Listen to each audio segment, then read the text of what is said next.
नमस्कार दोस्तों, स्वागत है आपका भाग्यश्री टैरो में। आप सभी को शारदीय नवरात्रा की शुभकामनाएं। माँ दुर्गा की असीम कृपा आप सभी पर बनी रहे। जैसा कि हम जानते हैं कि 3 अक्टूबर से शारदीय नवरात्रे हैं, यानी कल से शारदीय नवरात्रे प्रारंभ हो रहे हैं और घट स्थापना का जो शुभ मुहूर्त है वो 6:31 से प्रारंभ होगा और जो 7:31 तक है, और अभिजीत मुहूर्त 12:03 से लेकर के 12:51 पर समाप्त हो जाएगा। तो घट स्थापना आप सभी को पता होगा और आप विभिन्न तरीकों से माँ दुर्गा की उपासना करते होंगे और ऐसी जानकारी आपको, तंत्र मंत्र जो भी जानकारी है आपको हर जगह उपलब्ध भी होगी। आप उन नियमों का पालन कर सकते हैं। खान पान संबंधी, आचार विचार संबंधी सभी अनुशासन आप भली भांति जानते हैं। तो आज मैं जिस विषय को लेकर आई हूँ, जिन जानकारियों को लेकर के आई हूँ, वो जानकारियाँ कुछ इस प्रकार से हैं कि आपकी आत्मा और शरीर के पोषण के लिए माँ दुर्गा से, यानी नव दुर्गा से जुड़े कुछ ऐसे, माँ भगवती की कृपा से जुड़े कुछ ऐसे उपाय हैं, कुछ ऐसी सरल साधना है जो हम सभी को सुरक्षा भी देगी और साथ में हमारे व्यक्तित्व के जितने भी नकारात्मक पहलू हैं उन सभी को दूर करेगी। तो आइए प्रारंभ करते हैं ऐसी ही कुछ छोटी छोटी बातों से और ऐसी ही कुछ साधना से जुड़े हुए अनूठे उपायों से।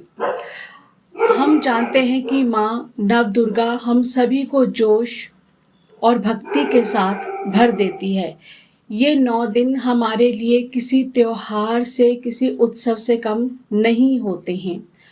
लेकिन सवाल ये उठता है कि हम नव दुर्गा को इतने जोश और भक्ति के साथ क्यों मनाते हैं? आखिर ऐसी कौन सी वजह है कि ये 9 दिन हमारे लिए एक उत्सव का रूप ले लेते हैं?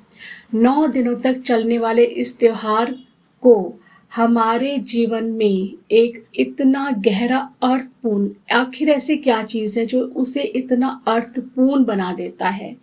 इन सवालों के जवाब हर एक परंपरा से बहुत ही परे हैं। ये हमें हमारी आध्यात्मिक और सांस्कृतिक विरासत से भी जोड़ते हैं। जैसा कि हम सभी जानते हैं, नव दुर्गा के महत्व के मूल में इसका गहरा स्पिरिचुअल मीनिंग यानी आध्यात्मिक अर्थ भी है।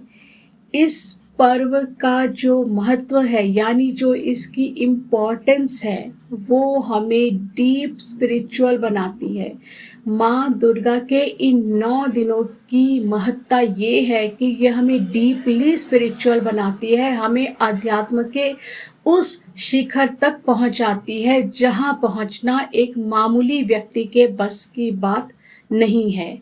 ये हमें दिव्य ऊर्जा से भरती है, वो ऊर्जा जो स्त्री की पराकाष्ठा है, यानी हमें अज्ञानता से, हमें डार्कनेस से, हमें इग्नोरेंस से बाहर लेकर आती है। ये सार्वभौमिक स्त्री ऊर्जा का पर्व है। ये सर्वत्र व्याप्त जो स्त्री की ऊर्जा है उसका पर्व है। एक ऐसी एनर्जी का पर्व है जो संसार की सभी बुराइयों का विनाश करने में पूर्ण रूप से सक्षम भी है, हमें सद्भाव की ओर ले जाती है और साथ में हम सभी को नर्चर करती है, यानी हमारा पोषण करती है। नव दुर्गा का ये फेस्टिवल यानी ये उत्सव इसलिए भी बहुत इम्पोर्टेंट है क्योंकि मानव शरीर के अंदर, यानी हम जानते हैं कि हमारा शरीर 9 दुर्गा के 9 रूप हैं, वो हमारे शरीर के 7 चक्रों के ऊपर विराजित हैं। यानी हमारे शरीर में मौजूद जो 7 चक्र हैं उन्हें हील करने में नव दुर्गा का पूर्ण रूप से प्रयास है और माँ नव दुर्गा के 9 रूप हमें पूर्ण रूप से हील करते हैं, हमारी एनर्जी को, हमारे 7 चक्रों को फिर से अलाइन करते हैं, संरेखित करते हैं और उन्हें हील करते हैं और हमारी वही ऊर्जा हमें लौटा देते हैं जिस ऊर्जा को हम खो चुके होते हैं। हमें उन समस्याओं से बाहर निकालने में भी मदद करते हैं। तो आइए मैं आपको बताती हूँ कि हम किस प्रकार से माँ नव दुर्गा के साथ अपने इन्हीं 7 चक्रों को फिर से अलाइन कर सकते हैं। आइए शुरू करते हैं। सबसे पहले हमारी पहली नव दुर्गा का पहला अवतार यानी माँ शैलपुत्री। हम जानते हैं माँ शैलपुत्री जो नव दुर्गा का पहला अवतार हैं और इनकी पूजा हम सबसे पहले नवरात्रे के दिन करते हैं। माँ शैलपुत्री दृढ़ संकल्प का प्रतीक है। ये उस ऊर्जा का प्रतीक है जो हमें दृढ़ संकल्प देता है। यानी ये जो रूप है वो हमारे रीढ़ की आधार पर यानी हमारे मूल आधार चक्र पर बेस्ड है, जिसे कि हम रूट चक्र कहते हैं। इस एनर्जी से हमें ग्राउंडिंग मिलती है। यानी यदि हम माँ शैलपुत्री की आराधना करते हैं तो हम ग्राउंडेड होते हैं। यानी हम धरती से जुड़े रहते हैं, अपने संस्कारों से जुड़े रहते हैं। हम में किसी भी प्रकार का क्रोध नहीं आ पाता है। यानी हम उस ऊर्जा को अपने अंदर समेटते हैं, उस ऊर्जा से हम अपने जीवन को भरते हैं, जो ऊर्जा हमें स्टेबल करती है, ग्राउंडेड करती है, कंफर्टेबल करती है। हमें अपनी स्टेबिलिटी के लिए भटकना नहीं पड़ता, हमें सेफ करती है, सिक्योर करती है।